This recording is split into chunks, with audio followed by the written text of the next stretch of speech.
Мындан 2 жыл мурда Кыргызстанда креативдүү индустриялар паркы түзүлгөн болчу. Ал эми кечээ министрлер кабинетинин төрагасы Акылбек Жапаров бул ишмердүүлүктүн 34 түрүнүн тизмесин бекитти. Аталган паркка кимдер катыша алат жана кандай жол жоболору бар, кандай шарттарды аткарышы керек, алдыда айтып беребиз. Парк дегенде элдер мындай түшүнүк болуп атат да, бул парк деп бир помещение болот, ошол жака барыш керек, анан ошол жакта иш кылыш керек деген ой түшүнүк болуп калып атат да кээ бир учурларда.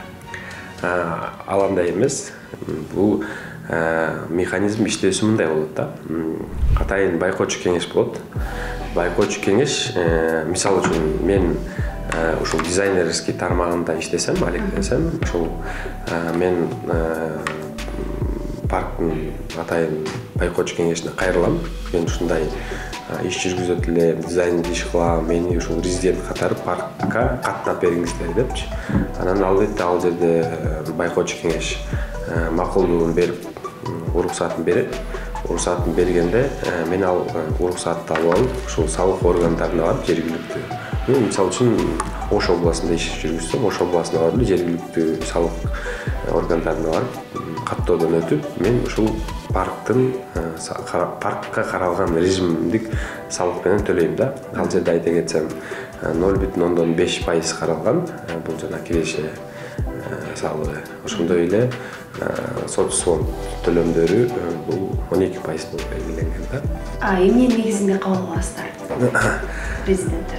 Резиденттерди бул бирден бир жана тизмекке бекиткен ишкерлер ошол багыттарды алектенсе, ошонун негизинде кабылданат. Анан эң бирден бири бул 90%, мисалы үчүн ошол дизайнер болсом, менин компаниямдын 90% кирешеси ошол дизайнер тармагындан келип түшкөн акча болуш керек да. Мен тапкан акчам жалаң гана ушу дизайнерден, дизайнерский тармактан болуш керек да. Ошондо байкоочу кеңеш чечим кабыл алып бекитип берет. Креативдүү экономикасы бар 139 мамлекеттин ичинен Кыргызстан 111 орунда турат экен. Жалпак тил менен айтканда чыгармачылык жана ишкердүүлүктүн айкалышы. Азыр биз креативдүү индустриялар ассоциациясынын төрагасы Данияр мырза менен байланышып көрөлү. Бул эмне болгон тармак чогуу кызыгып көрдүк. Азыркы учурда бул тармак аябай кызыктуу тармак деп жаштардын арасында эсептелип атат. Анан ошол боюнча бир аз кененирээк айтып берсеңиз, мунун кандай пайдасы бар белгиле. Бул азыркы учурда парк деп дагы аталып атат. Кимдер кирип атат? Кененирээк айтсам, бул мындай нерсе да. Биз азыркы учурда Кыргызстанда мындай чыгарылган продукттар, алардын бүт баары мындай физический продукттар да. Аларды тийсе болот.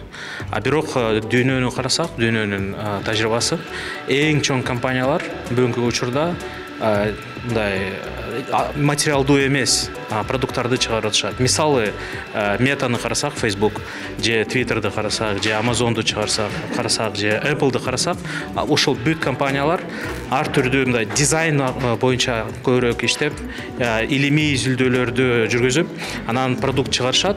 Бирок ошол продуктту мындай заводдо чыгарган өлкөлөр бул Кытай, же Бангладеш, же Индонезия, Индия, ошол жерде продукт чыгарылат.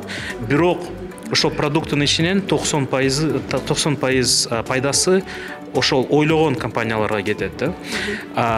Ошондуктан биз үчүн деле, Кыргызстан үчүн деле, мисалы текстилди деле карасак, ошол бүт жерлерде ойлоп чыккан адам 90% пайда алат. Ошол адамдар үчүн биз өзгөчө жеңилдиктерди мамлекет берип атат азыр. Ошондуктан креативдүү индустриялар паркы ушунча маанилүү. Стартаптарды карасак, ошол бүт стартаптар креативдүү индустрияларда иштейт. Анан стартаптар бүгүн сен алыны, мисалы биз олонуну 10 000 сомго эле баштадык. Ошол эле капитал болчу бизде. Ошол капиталды колдонуп, биз 8 жылдан кийин мындай Борбор Азияда эң чоң креативдүү индустриялар, креативдүү хабтардын тармагы болуп калдык. Азыркы учурда 10 креативдүү хаб бизде бар. Анан ушундай нерселер жалгыз гана креативдүү индустрияларда болот. Ал эми креативдүү индустриялар паркына мүчө болуу үчүн камданып жаткан Тамчы тасма студиясынын негиздөөчүсү жана режиссер айым Гүлнур Кожобаевага келгенбиз азыркы учурда. Бул паркка кирүү үчүн кандай документтер керек экен? Эмненин негизинде бул жакка кирип жатасыздар? Мен 2 жылдан бери креативдүү индустриянын ассоциациясынын мүчөсү болуп келем. Азыр ошо креативдүү индустрия паркынын мүчөсү болуш үчүн биз буга чейин арыздарды берип койгонбуз. Анан ошонун негизинде аякта комиссиясы болот. Ошол комиссия чогултуп, ошол комиссия ар бир арыз берген компанияны текшерет. Ошол законго ылайык келеби, ошол индустрияга негизги мындай 90%, балким 90% тегерегинде негизги ошол критерийлерди төп келиш керек. Негизги деятельность.